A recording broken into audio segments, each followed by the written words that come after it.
Proses hijrah Bukades 30 titik utang total di atas 3M. Hidup sering LDK, lain dari kenyataan. Harapan sering berbeda dengan kenyataan. Kisah hidup yang penuh dengan perjuangan layaknya sinetron saja. Di mana usia 20 tahun beliau menikah. Pada usia 25 tahun masih jadi ibu muda maju dalam Pilkades dan bisa memenangkan pemilihan kepala desa. Di usia 25 tahun harus ngurus warga satu desa. Selama 3 tahun menjabat, semua berjalan dengan baik dan semua urusan dapat diselesaikan dengan lancar. Idealisme untuk mengangkat perekonomian dan potensi-potensi ekonomi desa mulai berjalan sesuai dengan rencana. Ibu-ibu rumah tangga mulai punya kegiatan produktif di rumah dan sepertinya semua akan berjalan dengan baik.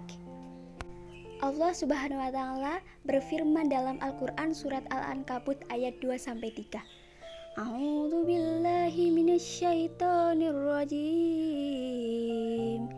Bismillahirrahmanirrahim.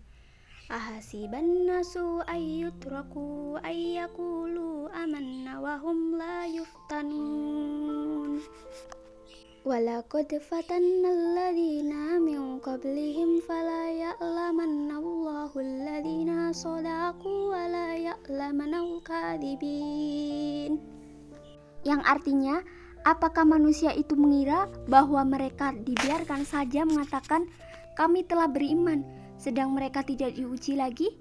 Dan sesungguhnya kami telah menguji orang-orang yang sebelum mereka. Maka sesungguhnya Allah mengetahui orang-orang yang benar dan sesungguhnya Dia mengetahui orang-orang yang dusta. Ujian tiba-tiba datang.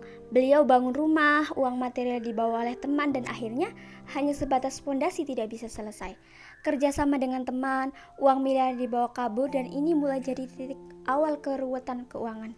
Dalam kondisi panik finansial seperti ini, dengan minimnya ilmu dan belum siap mental, maka mulailah gali lubang pinjaman. Hampir semua bank sudah dipinjami.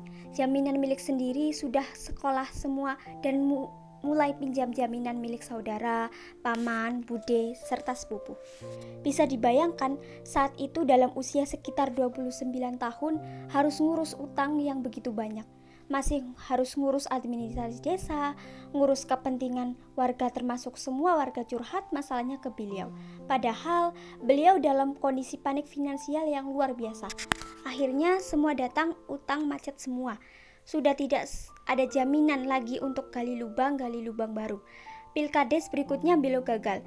Dalam kondisi keuangan yang sangat parah dan tidak lama kemudian pandemi corona merubah semuanya. Usaha sama sekali tidak jalan. Tagihan tiap hari numpuk. Akhirnya beliau memutuskan jadi TKW ke luar negeri selama 2 tahun. Proses perjalanan hidup, pada saat beliau berangkat putrinya masih berusia 2 tahun dengan sangat getir harus ditinggalkan karena tekanan ekonomi yang berat dan selama tinggal di negeri orang, alhamdulillah bisa komunikasi dengan keluarga serta intens. Ada beberapa momen yang sangat menyakitkan hati adalah ketika video call dengan putrinya yang mau menginjak usia 4 tahun, di mana putrinya kalau dikasih HP tidak mau ngomong. Dia hanya ngomong ibu jahat karena merasa ditinggalkan. Hati ibu mana yang tidak sedih dengar seperti itu? Akhirnya beliau segera memutuskan untuk pulang dan siap menghadapi kondisi apapun di rumah. Perjalanan yang sangat luar biasa, beliau ini bisa tegar karena support dari keluarga yang selalu membersamai beliau, ikut bantu urusan keuangan dan memecahkan masalah keluarga besar. Satu persatu jaminan mulai dilunasi, ada yang beliau lunasi, ada yang keluarga lunasi, dan mereka nanti diganti terakhiran.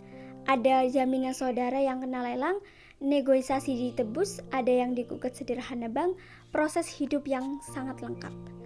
Sampai sejauh ini keluarga masih support beliau sehingga beliau bisa melewatinya. Aktivitas beliau saat ini buat getuk untuk dipasarkan. Pagi-pagi sekali ke pasar. Pulang masih bantu jualan palawija. Bantu suami dan saudara urus kambing yang sampai 100-an ekor.